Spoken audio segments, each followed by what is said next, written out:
amigos do Lar Maria Cecília, como estão? Sejam todos bem-vindos para mais uma palestra. Lembrando aos amigos, para que preparem seu recipiente com água para a fluidificação ao final da palestra. Vamos à prece e em seguida a palestra. Uma boa noite a todos. Sejam bem-vindos. Vamos agradecer ao nosso Mestre Jesus por essa oportunidade que estamos tendo de ouvir os seus ensinamentos. Que Ele, com seu amor infinito por todos nós, nos auxilie e que todos possam receber essa luz divina, trazendo a cura do corpo físico e do corpo espiritual. Que a nossa Mãe Maria Santíssima nos envolva todos, trazendo a paz que necessitamos e o equilíbrio da nossa mente. Que os mentores de luz estejam com cada um, auxiliando e ajudando nas dificuldades que enfrentamos no dia a dia. Boa noite aos irmãos do Centro Espírita Lar Maria Cecília. É com muita alegria que recebi esse convite para estar aqui com vocês no dia de hoje, nesta noite, e sempre agradecendo essas oportunidades de trabalho para falarmos um pouco sobre o Espiritismo, sobre as leis da vida. Sou trabalhador do Centro Espírita Chico Xavier, da cidade de Retirolândia, interior da Bahia, uma pequena cidade que fica próximo à Feira de Santana, a 200 quilômetros da capital Salvador. E o nosso Centro Espírita é um centro bem pequeno, alguns anos de fundação, porém sempre tentando trabalhar e nos aprimorar nessa divulgação dos ensinamentos do Cristo.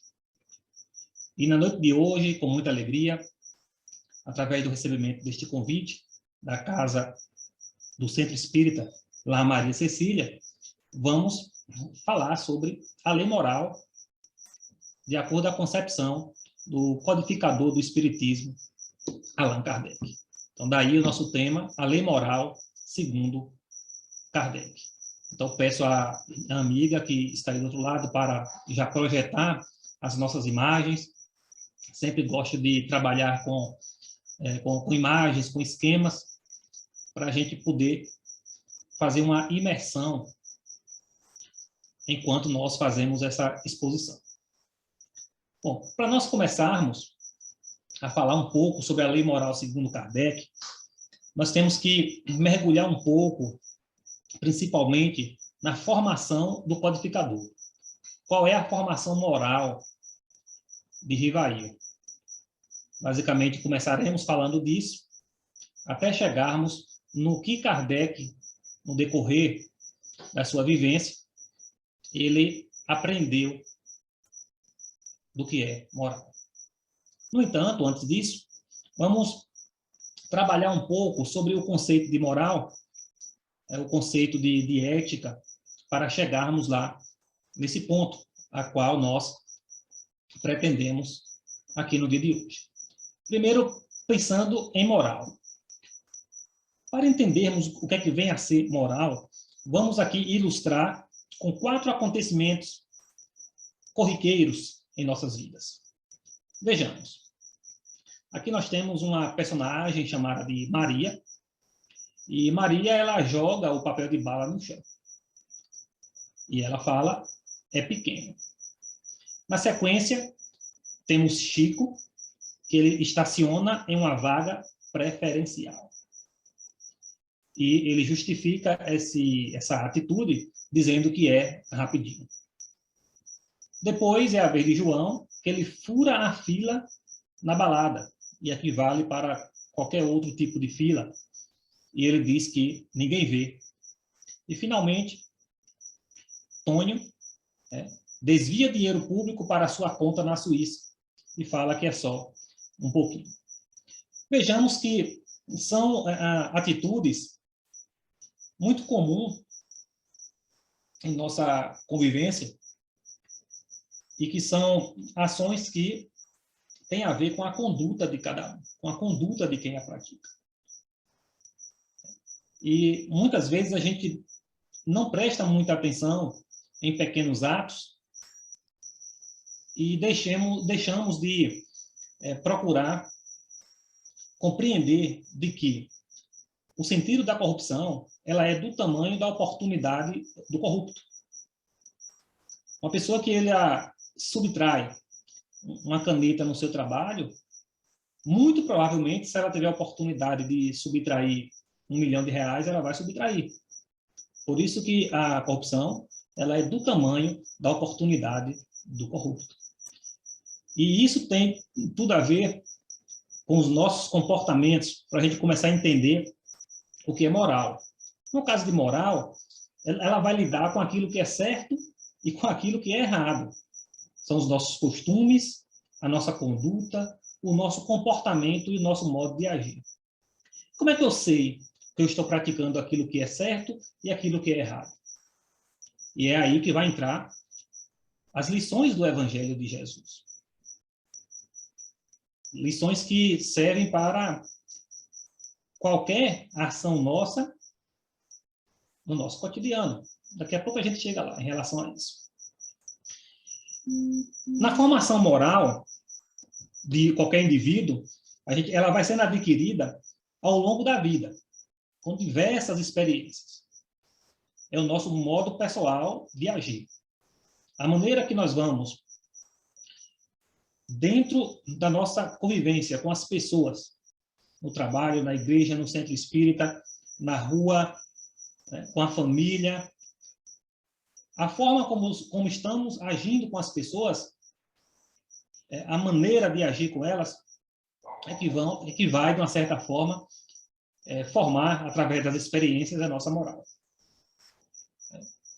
Também ela é guiada pela consciência no sentido de normas e regras pessoais.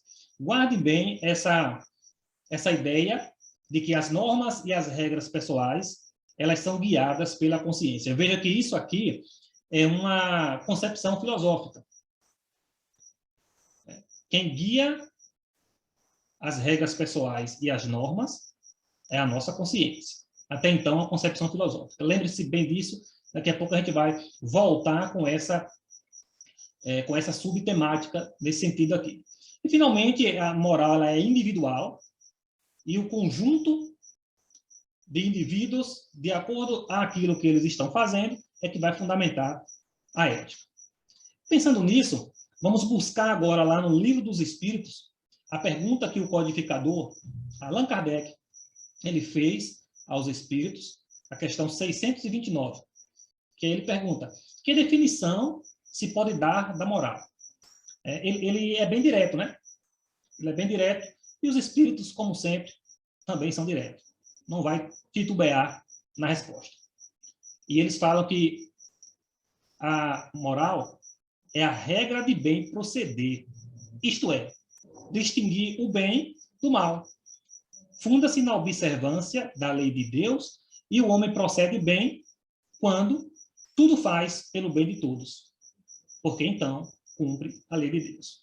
Olha só, aqui já é a definição que os Espíritos trouxeram, a definição de moral, que tem tudo a ver também com a definição filosófica, com a única diferença que aqui já se coloca um Criador, que quando nós fazemos aquilo que é o bem, e não apenas para o bem da nossa própria pessoa, mas para o bem de uma coletividade, nós estamos cumprindo uma lei. Que lei é essa? A lei dos homens? Não, a lei de Deus. E essa moral é quando a gente, justamente, nós conseguimos separar uma ação boa de uma ação ruim. E isso vai se dar com a evolução. Para que nós cheguemos ao ápice da nossa evolução, nós temos duas asas. Temos a asa do amor e a asa do conhecimento. A humanidade, de modo geral, está bem avançada. Então, uma asa está maior que a outra. A asa do conhecimento, ela está bem maior do que a asa do amor. E é justamente a asa do amor que, à medida que nós fazemos ela crescer, vamos estar também aprendendo a separar o bem do mal e ganhando, portanto, a nossa evolução moral. É desta forma que os espíritos nos mostram o que é que vem a ser moral. Dito isso, antes de nós compreendermos a moral, segundo Kardec, Kardec pensava isso, temos que entender de forma histórica, de forma biográfica, essa formação de Kardec. Não só a formação profissional, mas a formação moral dele. Já que a própria filosofia diz que a moral ela é construída com a vivência, a moral ela é construída com as experiências. Quais foram, portanto, as experiências que Kardec teve ao longo da sua vida, desde criança, até ele poder ser o Kardec que nós conhecemos. No entanto, nós, espíritas, e também aqueles que são, mesmo não sendo espírita, mas são reencarnacionistas, nós temos que colocar aí uma outra situação, de que a nossa formação moral ela não só se dá apenas nesta reencarnação atual. Ela começa desde a primeira vez que nós reencarnamos, espíritos simples e ignorantes, e à medida que nós vamos vivendo, reencarnação após reencarnação, a ação após ação, estaremos formando, portanto, a nossa moral. E aí, uma das reencarnações de Kardec, aqui muitas pessoas comentam quem Kardec pode ter sido, mais em outras reencarnações, mas que não vem ao caso, porque a única que nós temos certeza absoluta, até porque foi revelado pelos espíritos e pelo próprio Kardec, é a reencarnação que Kardec teve como sacerdote druida. E é o nosso primeiro princípio que nós vamos trazer aqui para a formação moral do codificador. Kardec, ele, ainda lá por volta do ano 50 a.C., ele foi um sacerdote druida, que é uma doutrina, uma forma de vida que tem muito aspecto parecido com o que está em consonância com o espiritismo. Não é à toa. Kardec ele viveu como um sacerdote druida, como nós falamos, nas Gálias, onde hoje é a França. Os druidas, a palavra druida significa sabedoria do carvalho. Eram pessoas totalmente ligadas à natureza e não cultuavam templos, imagens. O templo, para eles, era aquilo que fosse natural. E eles tinham uma grande sabedoria para com os povos, eram tidos como pessoas que seriam consultadas, eles eram juízes, eles eram médicos, eles eram professores. Várias atribuições que os druidas possuíam. E eles tinham uma crença na reencarnação, eles tinham uma crença na evolução espiritual, na vida após a morte. Observe que são crenças muito próximas do espiritismo. E Kardec já viveu isso naquela época. Um ponto negativo dos druidas é que eles, pelo fato de eles temerem que os seus ensinamentos caíssem nas mãos de pessoas que não fossem do bem, eles não tinham a tradição de colocar os seus ensinamentos de forma escrita. Passaram de forma oral. E muitas coisas se perderam com o passar do tempo. E uma outra diferença em relação ao espiritismo é que eles criam de que a vida do espírito ela poderia degenerar. e que isso sabemos que não é possível. A gente sabe que o espírito ele estagna, mas mais cedo ou mais tarde ele vai evoluir. Ele vai sempre estar avançando. Ele pode ali parar, estacionar, um dia vai avançar. No caso dos druidas, eles acreditavam que, por questão de castigo, o espírito ele poderia retroagir. Então, essa é a única diferença. É bom a gente trazer isso, porque Kardec depois, inclusive na Revista Espírita, em obras póstumas, ele vai trazer muito. Ele cita isso do pensamento dos druidas na sua vida. E como é que Kardec ele descobre que ele foi um sacerdote druida? Isso aí já remonta muito antes de surgir o espiritismo. Uma das famílias que cedeu duas filhas, duas médium, a família Baldin, que tinha Caroline e July Baldin, duas médiuns que um dia seriam auxiliares de Kardec, dos espíritos, na codificação.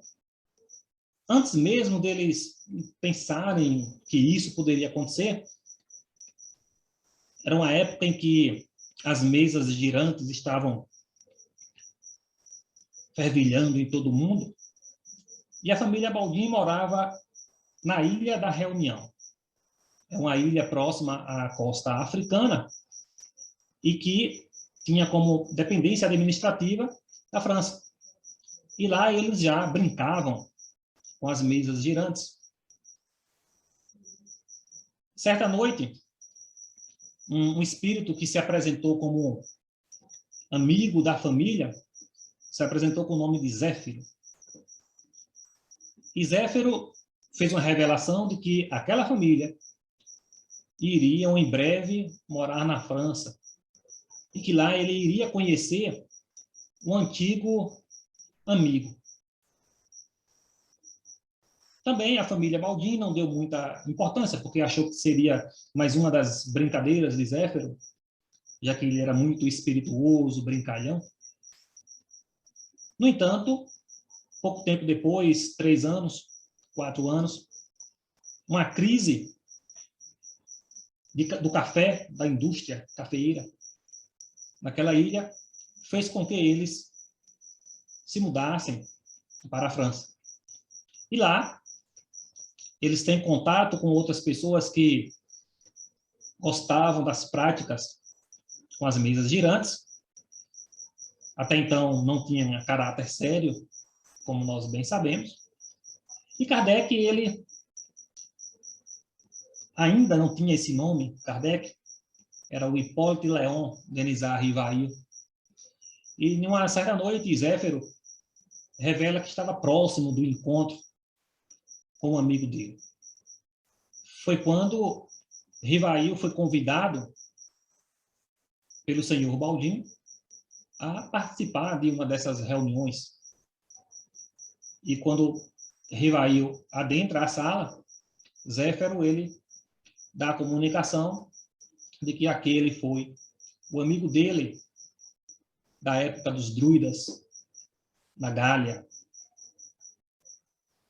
Observem que essa revelação de Zéfiro já demonstrou uma ideia no futuro para Kardec de não colocar o seu nome atual na codificação, e sim o nome de Allan Kardec, que é um nome de uma antiga reencarnação do codificador como sacerdote druida. E o que nós trazemos aqui é que a formação moral de Kardec, diante de todas as outras vidas, uma das vidas em destaque, com certeza, foi essa, enquanto sacerdote druida. Bom, na vida atual, Kardec também teve influência católica da família. Pai e mãe eram católicos e conviveu com os pais até os 11 anos. Foram 11 anos de convivência católica em sua família. Foi assim as primeiras iniciações a uma religião. Isso na vida, na última reencarnação, contemporânea ao surgimento do Espiritismo. Na sequência, uma parte muito importante é o contato de Rivail, ainda, né? Como Rivail, o contato com o grande pedagogo, o grande professor Pestalozzi. Isso, Kardec, com 11 anos de idade, a família manda ele morar na Suíça. E lá ele vai estudar no colégio do grande Pestalozzi. E Kardec fica por lá, dos 11 anos aos 19, foram 8 anos de estudos, 8 anos de influência com o professor Pestalozzi. E muitas coisas Kardec vai aprender na parte educacional com ele. E vai colocar esses ensinamentos, vão refletir esses ensinamentos dentro do Espiritismo. Observemos o objetivo da educação que Pestalozzi escrevia. Ele colocava a educação como desenvolvimento moral. O objetivo principal da educação era desenvolver a moral. Contribuir para a formação de seres humanos com autonomia intelectual para compreender o mundo e capacidade de utilizar a razão para realizar escolhas fundamentadas na ética das relações e no bem-estar coletivo. Aqui nós temos, alguns diriam coincidências. Eu diria que seria o quê? Preparação. Não foi à toa que Kardec foi estudar com Pestalozzi. Observe o objetivo da educação, desenvolver moralmente. Para ele, e Kardec levou isso com ele, o sentido da educação não era só o conhecimento, não era só o desenvolvimento do conhecer, da parte intelectual, mas sim a parte moral. E uma palavra-chave nesse objetivo da educação trazida pelo pedagogo suíço é no sentido de utilizar a razão. Vejamos que a razão, a fé raciocinada, é um dos pilares do Espiritismo.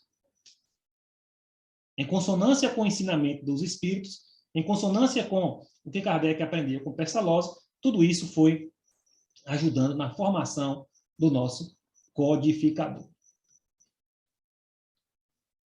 Depois que Kardec retorna à França, aos 19 anos de idade, ele se torna um cientista da educação, ele se torna um pedagogo e vai passar cerca de 30 anos nesta carreira. Ele escreveu diversos outros livros. Eu vou até tirar, por enquanto, o nome Kardec, né? Rivail. Rivail, ele foi um professor, um cientista da educação, e ele escreveu, durante 30 anos, livros didáticos, escreveu também teses, escreveu orientações para professor, orientações para famílias, para os pais. Ele ajudou na reformulação do ensino público francês.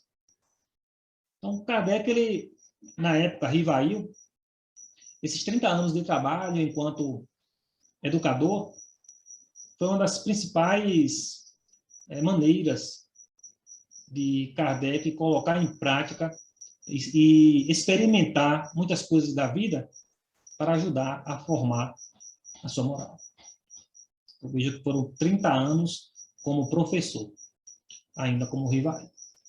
E, por fim, um dos contatos que vai mudar totalmente, não vou nem dizer mudar totalmente, mas complementar de uma forma muito importante, é o contato de Kardec com os espíritos, quando os espíritos vão mostrar para ele, de forma mais enfática, de forma mais racional, o papel de Jesus. E também da doutrina espírita. A gente lembra que Rivail, em termos de religião, o primeiro contato foi lá com a família, como nós bem falamos, contato com a família católica, e cabe a nós lembrarmos aqui que Pestalozzi, ele era de família protestante, e a vivência que Rivail, de 8 anos com Pestalozzi, fez com que ele também absorvesse muitos ensinamentos do protestantismo. Veja que Kardec experimentou as duas principais, naquela época, linhas cristãs, linhas religiosas cristãs. E ele foi o responsável por fazer o casamento entre a Bíblia e a educação. Kardec ele fez isso perfeitamente e ele vai, com tudo isso, ter a sua moral formada. E esse contato com Jesus, esse contato mais profundo com o mestre, se deu quando o Kardec ele faz a pergunta aos espíritos, quando ele pergunta qual é o tipo mais perfeito que Deus ofereceu ao homem para lhe servir de guia e modelo, em que a resposta foi simplesmente Jesus. Simplesmente, porém, uma resposta muito forte, muito importante, porque tudo aquilo que Jesus ensinou e que deixou no seu evangelho é a bússola, é o passo a passo de como atingirmos a perfeição. Então, Kardec teve toda essa influência, né? Ele, em outras reencarnações, como sacerdote druida, teve a influência católica da família, a influência de Pestalozzi como educador e também como protestante, depois a trilha dele na pedagogia, o conhecimento com Jesus aprofundado através da doutrina espírita, tudo isso foi formando, né? Contribuiu para essa formação moral de Kardec. Ele, como um grande professor, um grande pesquisador, ele era bem didático, e ele vai colocar, através das orientações dos espíritos, as leis morais no livro 3º, que é a parte 3 do Livro dos Espíritos. E vai dizer para a gente que essa lei divina, ou lei natural, é a lei de Deus, em que a única necessária é a felicidade do homem. Também vai indicar o que é que o homem ele deve fazer ou não fazer, e vai se tornar infeliz porque se afasta dessa lei. Assim, é uma definição não trazida por Kardec, mas pelos espíritos, em que Kardec ele vai apenas fazer a organização, que é o que nós chamamos de codificação, para colocar lá no Livro dos Espíritos. Uma outra coisa também que nós aprendemos muito com o Espiritismo é a aliança da ciência com a religião. Vejamos, a lei divina, Kardec, ele, junto com os espíritos, ele não vai separar as leis físicas das leis morais. Ele não separa. Para ele, lei divina vai englobar todas as leis da natureza. E dentro dessa lei da natureza estão as leis morais. Para nós, as leis físicas são aquelas que vão regulamentar as relações da matéria bruta, do movimento com a matéria bruta. Aí vai envolver biologia, química, física, astronomia e diversas outras ciências. Isso também faz parte da lei divina. E aí nós podemos perguntar por quê? São leis desenvolvidas pelo homem, sim. Mas à medida que o homem como criatura, à medida que essa criatura evolui, é a criação de Deus que está evoluindo. E para o homem evoluir em conhecimento, ele precisa das leis físicas, ele precisa da ciência tradicional. E as leis morais, que vai dizer respeito às relações nossa com os nossos semelhantes e também a nossa relação com o Criador, nesse caso, Deus. Como nós bem sabemos, as leis morais, lá no Livro dos Espíritos, Kardec, de forma bem didática, ele vai separar em 10 leis. Vamos aqui só citá-las para relembrarmos, mas não vamos falar delas aqui, porque cada uma daria tempo para fazer diversas palestras, né? Então, só para a gente lembrar quais são as leis morais, as quais Kardec separa, organiza, né? Lei da adoração, a do trabalho, a terceira é a lei de reprodução, lei de conservação, na sequência vem a lei de destruição, lei de sociedade, lei de progresso, lei de igualdade, lei de liberdade e a última, ele vai fazer um casamento entre justiça, amor e caridade. Essas são as leis morais, aos quais os espíritos passam para Kardec através das perguntas que o codificador fez e vai fazer essa compilação e colocar para nós fazermos não só a leitura e a internalização, mas principalmente a prática. Vejam que essas leis, elas vão colocar para nós como um auxílio para a nossa evolução espiritual até alcançarmos a perfeição moral. Nós temos lá as ciências físicas, as ciências da matéria, que vai fazer com que avancemos em conhecimento, em intelecto, e temos as leis morais, que farão com que a gente cresça a outra asa, a asa da moral, a asa do amor. E para isso, nós temos aquela grande escala espírita, que vai demonstrar onde está cada um dos espíritos. Espíritos de primeira ordem, segunda e terceira, começando aí da terceira para a primeira, até chegar lá na classe dos espíritos puros. Nós estamos ali navegando na terceira ordem, e isso aqui é uma opinião pessoal, né?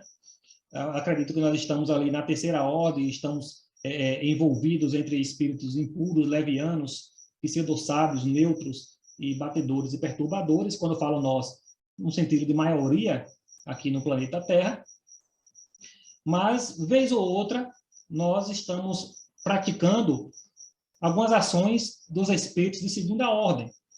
São os espíritos benevolentes, sábios, e os de sabedoria. Nós não somos esse tipo de espírito ainda, mas ainda vamos aos poucos engatinhando, praticando, vez ou outra, ações que dizem respeito aos espíritos dessa ordem, para um dia, em outras reencarnações, nós conseguimos atingir. Mas tudo isso é se nós seguirmos a lei de Deus, a lei natural. Seguirmos o Evangelho de Jesus para crescermos em moral. Seguirmos o que está lá no livro dos Espíritos, nas 10 leis naturais, porque a lei, com certeza, é um passo a passo, é uma receita, que basta apenas que nós possamos praticá-la para chegarmos à perfeição moral. E daí, já estamos aqui com 30 minutos de fala, chegamos, portanto, na lei moral segundo Kardec. Depois que a gente traz toda essa história de como Rivail teve a sua formação moral, vamos agora trazer citações do codificador em relação a aquilo que é moral, em relação à lei moral. Porque onde é que nós vamos buscar isso? Nos próprios comentários do Livro dos Espíritos, ou nos comentários do Evangelho segundo o Espiritismo, ou até mesmo de outras obras de Kardec. Pois sabemos que os principais livros da codificação são, em sua grande maioria, ensinamentos dos Espíritos, e vez ou outra com pinceladas, que são comentários do próprio codificador. E são nesses comentários que nós vamos beber e trazer informações do que Kardec citava nesse sentido de lei moral. Vejamos algumas citações para aprofundarmos isso. Isso aqui já é fala de Kardec, já é palavras de Allan Kardec. As leis morais contêm as regras da vida do corpo, bem como as da vida da alma. São alguns anos para a aquisição de tudo para alcançar a perfeição. Uma existência não basta. Veja que Kardec, ele de cético, ele passou a ser um grande influenciador da reencarnação, porque ele aprendeu com os espíritos de que não há como atingir a perfeição apenas nessa vida. Não há tempo. O tempo é curto. Por isso há necessidade das múltiplas existências. E Kardec ele vai fazer uma seguinte provocação, uma pergunta que vamos ver aqui, que ele diz o seguinte, que a cada existência, a inteligência vai se achar mais desenvolvida. E aí o homem ele vai compreender melhor o que é bem e o que é mal. À medida que nós vamos avançando em inteligência, em conhecimento, nós vamos aprendendo a separar aí aquilo que é bom daquilo que é mal, por conta não só do nosso conhecimento, mas por conta das vivências que nós tivemos e que vai fazer com que a nossa moral seja formada. Lá no início, quando nós falamos que a moral ela é originada através da nossa ação em nosso meio. É o contato com outras pessoas, com outros povos, em outros países, em outras... Enfim, no nosso trabalho, com nossa família, com outros espíritos, outras reencarnações. É assim que a gente vai formar a nossa moral. E aí Kardec ele faz a seguinte pergunta: numa só existência, qual seria a sorte de milhões de seres que morrem no embrutecimento da selvageria ou nas trevas da ignorância?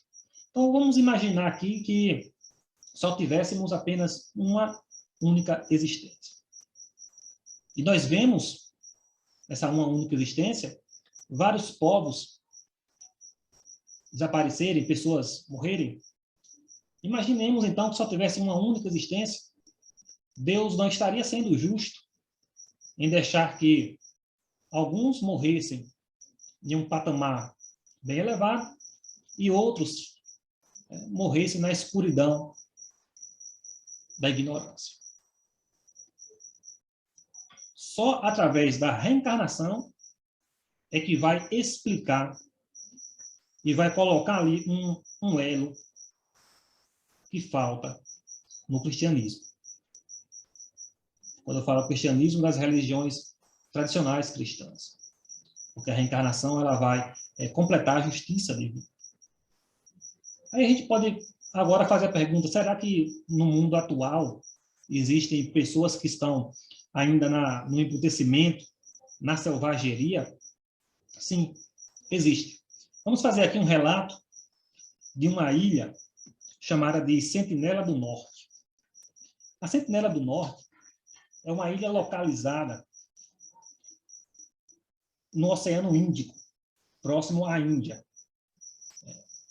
no norte do Oceano Índico. E naquele arquipélago existe uma ilhota, né, ali isolada, chamada de Sentinela do Norte, que é de administração da própria Índia.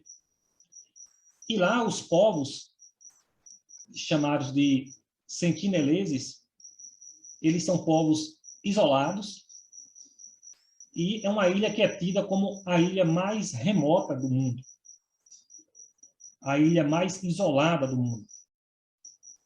Os povos que moram lá ainda estão na selvageria, eles não aceitam o contato com nenhuma outra civilização. Todos que tentam se aproximar dessa ilha, eles são recebidos a flechadas. Ninguém nunca conseguiu tirar uma fotografia dessas pessoas, a não ser como essa que estamos vendo, que é de uma embarcação.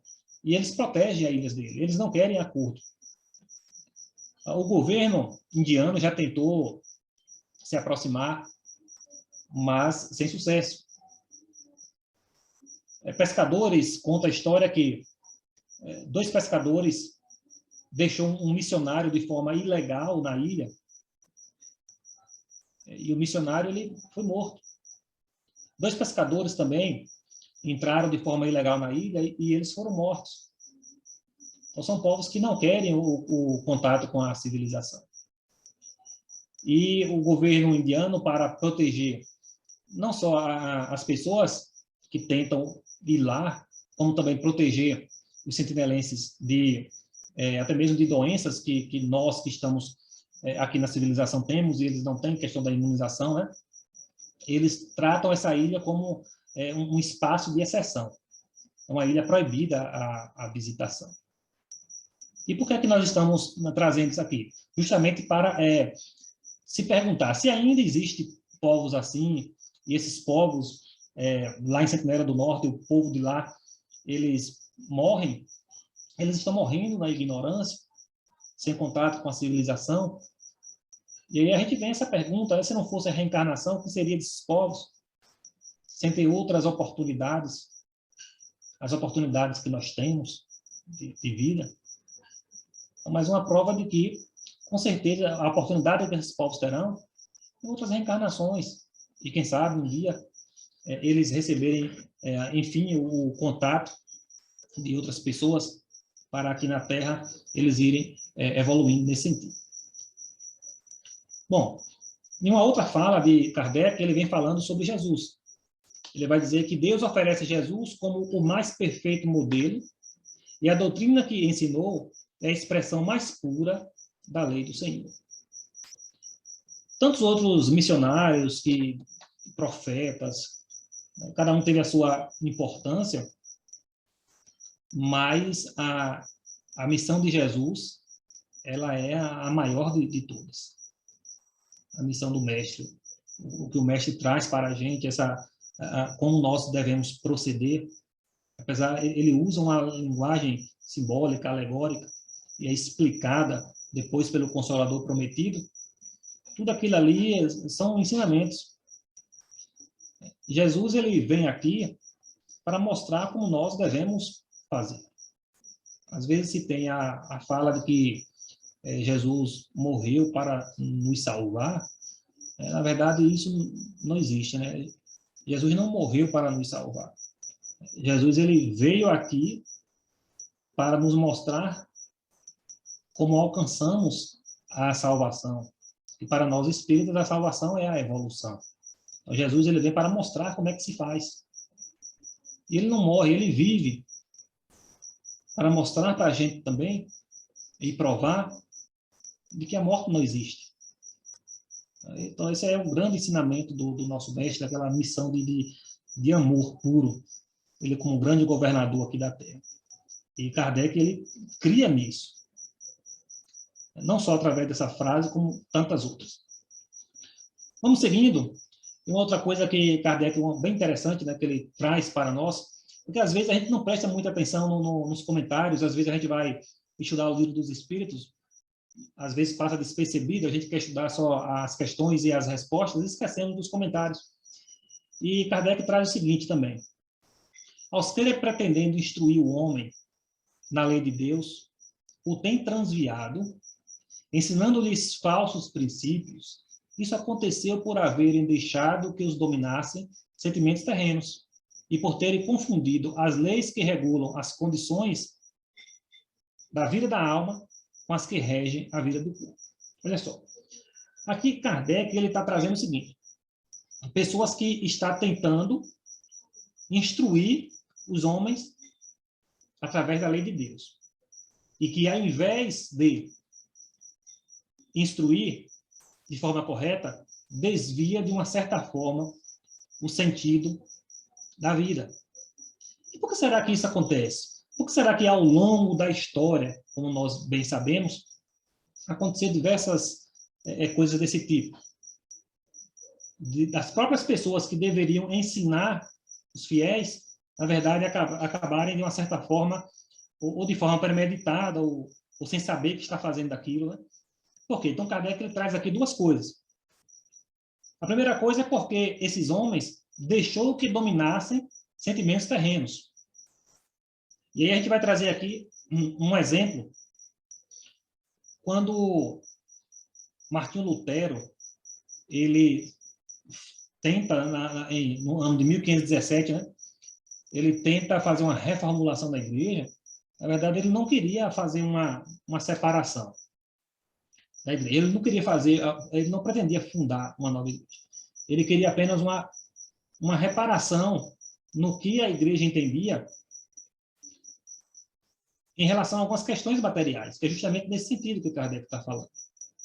Porque a principal contestação de Lutero era de que era a venda de indulgências. A igreja vendia indulgências, as pessoas compravam o seu perdão. Então veja que é uma coisa, quando você coloca a razão nisso aí, né, como é que você compra o seu perdão através de dinheiro, através de terras? Então Martinho Lutero ele tentou combater isso. Ele queria uma revisão da igreja, mas acabou tendo ali uma divisão, na verdade, né, não pretendida por ele, mas de acordo às próprias consequências. Mas isso aqui é um exemplo só de que, muitas vezes, questões materiais acabam interferindo nas questões religiosas. E uma outra coisa também, no caso de confundir as leis que regulam as condições da vida da alma com as que regem a vida do corpo, está também no jejum, o ensinamento do jejum. A forma como as pessoas entendem o jejum é uma troca daquilo que está regulando a vida do corpo com aquilo que regula a vida da alma. Pois bem, vejamos. Como a maioria entende o jejum, você fica um período, se abster de comida, você fica um período, ou então apenas a pão e água, você fazer esse sacrifício para o corpo físico, que evolução nós teremos? Nenhuma. Quando você coloca a razão nesse sentido, você vê que de que adianta você passar um período com fome? O que tem a ver você passar um período com fome com a evolução pessoal? Nada. Então, esse jejum aqui é um jejum de comportamentos que vão regular a vida da alma. Ou seja, é o jejum de se evitar fofocas, é o jejum de se evitar falar da vida do outro, é o jejum de você sacrificar coisas materiais e você substituir por coisas espirituais. Ou seja, é você deixar, por exemplo, só um exemplo aqui bem, é você assistir sua partida de futebol, ou sua novela, seu filme, para você ir num centro espírita, você ir na igreja, você assistir. Não é isso, é você sacrificar algo material da sua vida para você fazer algo espiritual, o seu evangelho no lar. Isso também faz parte do jejum. Deveria ser isso. Jejuar daquilo que nos fazem mal e substituir por coisas que nos fazem bem. Seria o sacrifício disso, nesse sentido. Kardec ele vai ainda falando que muitos têm apresentado como leis divinas, leis humanas, para servir às paixões e dominar os homens. Tem uma outra coisa também que tem muito acontecido. Usar o nome de Deus para satisfazer desejos humanos. E nós vamos ver aqui alguns episódios da história, como, por exemplo, as cruzadas, como, por exemplo, a Inquisição. São marcas na história que demonstram isso. Tudo isso aqui foi praticado em nome de Deus. Mas, na verdade, não estava satisfazendo a Deus. Muitas pessoas foram queimadas por uma outra situação. Se você pegar na história, muitas pessoas que foram tidas como bruxas, como bruxos que foram queimados, eram pessoas de posses. E na Inquisição, as posses dessas pessoas eram convertidas para a igreja. Então, tinha ali por trás algumas acusações falsas, no sentido de que, ao acusar a pessoa e a pessoa ser levada à fogueira, os bens dela, os bens materiais, seriam convertidos para a igreja. Então, a gente vê que foram marcas na história, estão aí, em que tudo isso trazido em nome de Deus, mas, ao fundo, na verdade, o que estava ali representado era um desejo humano.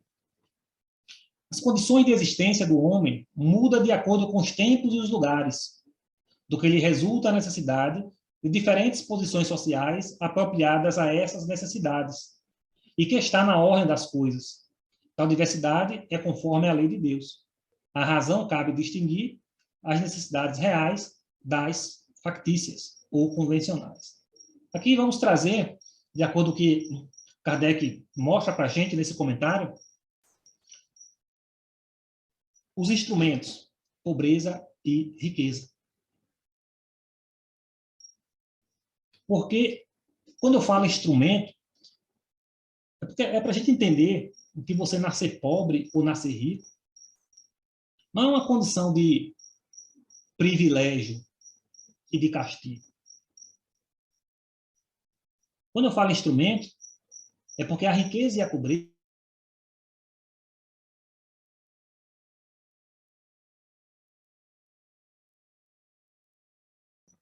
a riqueza, ela é muito mais perigosa do que a pobreza.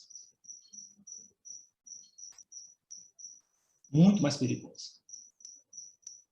O rico tem mais probabilidades de falir na sua reencarnação do que o pobre. Então, é isso que nós temos que refletir e começar a pensar. Por que uns nascem ricos e outros nascem pobres? O próprio Evangelho, segundo o Espiritismo, já nos ensina que a igualdade das riquezas no mundo ela é impossível por conta da diferença de caracteres. Os próprios Espíritos nos ensinam, no Evangelho segundo o Espiritismo, em que se fosse repartido de forma igual a riqueza do mundo, riqueza material do mundo, em pouco tempo, essa igualdade ela seria desfeita também por conta da diferença de caracteres das pessoas. Cada uma iria empregar, de uma certa forma, o dinheiro e voltaria a ter pessoas ricas e pessoas pobres. Por que isso? Porque ainda é necessário. Riqueza e pobreza, elas existem porque são necessárias para a evolução. Enquanto for necessária, pessoas vão estar nascendo ricas e pessoas vão estar nascendo pobres. Enquanto nós falirmos na riqueza ou na pobreza, nós temos que voltar daquela forma para novamente refazer a lição. Já estamos chegando no final. Outra coisa que Kardec ensina enquanto moral é que a responsabilidade do homem ela é proporcional aos meios de que ele dispõe para compreender, separar o bem e o mal. E mais culpado aos olhos de Deus é um homem instruído que pratica uma simples injustiça do que o selvagem ignorante que se entrega aos seus instintos. O pecado, o erro, ele é de acordo ao conhecimento que se tem. A questão da cobrança. Quanto mais nós temos em conhecimento, mais nós seremos cobrados. Jesus já ensinava. E é disso que nós temos que tomar cuidado também. Porque se eu já sei em que praticar, falar certas coisas é errado e eu faço, eu vou estar cometendo um delito muito mais grave a Deus e a sua lei do que a pessoa que não tem esse conhecimento. Então, quando um selvagem lá da ilha Sentinela do Norte, ele mata uma pessoa simplesmente porque está entrando, ele entende aquilo como uma invasão, como uma ameaça.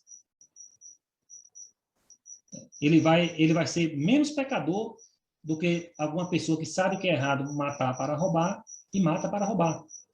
É a questão do conhecimento. Isso é proporcional. E a gente vai mais além. Em relação aos canibais, tem uma imagem muito forte. O canibalismo, por exemplo. Os canibais, eles comiam, muitos deles, né? Comiam a carne de outras pessoas simplesmente porque está fazendo mal roda. Isso não. Por questão de maldade, não. A maioria faziam isso porque eles acreditavam que, ao comer a carne do inimigo, eles estariam absorvendo características físicas do inimigo. A bravura, a coragem do inimigo. Então, eram pessoas, o nome já diz, selvagens. Nesse sentido, eles estavam inocentes, no sentido de achar que fazer isso estaria adquirindo essas características. Mas também eles não tinham a intenção de matar por matar, né? Fazer isso. Então, essas pessoas aqui, elas têm menos pecado do que aquele que faz uma pequena maldade sabendo que está errado. E aí, Kardec, entre tantas outras falas dele na sua obra, ele vai trazer uma em relação ao egoísmo, em que ele vai trazer que o egoísmo ela é a principal chaga social. A gente tem que combater o egoísmo. Kardec ele já ensinava isso. A educação não é essa que tende a fazer homens instruídos, mas a que tende a fazer homens de bem. Constitui a chave do progresso moral. Por isso, observe, isso aqui já é o que Kardec já trouxe lá de Pestalozzi, esse comentário. Não basta você instruir as pessoas. Você tem que ensiná-las nas regras do bem proceder. Essa charge aqui, ela é bem interessante. O ego vai te levar longe e vai te deixar lá, sozinho. É nesse momento aqui em que o homem ele vai entender que ser egoísta não adianta. Mas a sabedoria de Deus, né, a lei natural, ela é tão grande, tão perfeita, em que as pessoas que são egoístas, elas vão, como nós dizemos, né, elas vão quebrar a cara, e a partir daí é que elas vão ter ânimo de corrigir aquele ego. Né? E isso já foi dito por Kardec, né? Quanto mais haja sofrido por efeito do egoísmo, mais sentirá a necessidade de combatê-lo. O seu próprio interesse a isso o induzirá. Então é isso que acontece. Ah, por que será que a humanidade está nesse mundo egoísta? É porque as pessoas ainda não sofreram o suficiente para deixar de ser egoístas. Passa a reencarnação, entra a reencarnação, e as pessoas continuam egoístas. Kardec já ensinou para a gente que o Espiritismo ele vem para destruir isso. Ele vem para destruir o materialismo. Porque o materialismo é um dos meios que faz com que o egoísmo cresça. O desejo do material. É meu, é meu, é meu. Então é isso que nós temos que tentar combater, não no outro, mas em nós. A gente não consegue, quando o Kardec fala que cumpre a nós combater o egoísmo, não é a gente falar do outro. É nós mesmos. Eu tenho que combater o egoísmo em mim. Será que eu já sofri suficientemente para deixar de ser egoísta? Ou será necessário mais sofrimentos? É isso que nós temos que pensar. Quando eu falo nós, estou falando por mim, eu tenho que analisar a mim. Eu já sofri o suficiente para deixar de ser egoísta? Porque todos nós somos egoístas, né? Mais ou menos. Então a gente vai deixando isso não de um dia para o outro, não. É de uma reencarnação para outra, demora muito. E aqui é a nossa última frase de Kardec, para a gente fechar, em que ele vai resumir a moral dos espíritos. Quando ele fala que a moral dos espíritos superiores se resume como a de Cristo, nesta máxima evangélica. Fazer aos outros o que queríamos que os outros nos fizessem. Isto é, fazer o bem e não o mal. Neste princípio, encontra o homem uma regra universal do proceder, mesmo para as suas menores ações. Então, quando a própria filosofia traz lá, em que a moral ela é guiada pela consciência, eu até pedi lá no início que nós lembremos disso no final, é porque Kardec, quando ele faz a pergunta, né, onde está gravada a lei de Deus, os espíritos vão responder que estão na alma, na nossa consciência. É a nossa consciência que vai responder se um ato nosso é um ato bom ou é um ato ruim. E principalmente quando a gente coloca a lei magna, que é fazer ao outro aquilo que nós queremos que fizesse conosco. Ou não fazer ao outro aquilo que não queríamos que se fizesse conosco. Essa é a lei magna. Será que eu quero falar algo para alguém, será que fosse eu ouvindo, eu gostaria? Então é isso que a gente tem que se colocar no lugar do outro. O principal ensinamento de Jesus é esse, e que os espíritos eles vieram e, de uma certa forma, nos ensinou, nos ajudou nesse sentido aí. Então essa é uma das principais informações que estamos trazendo a respeito de Allan Kardec, principalmente nessa condução da nossa moral. Então vamos seguir o que Kardec nos ensinou, o que os espíritos nos ensinaram, o que Jesus nos ensinou, para a gente atingir a perfeição através da mudança dos nossos próprios atos.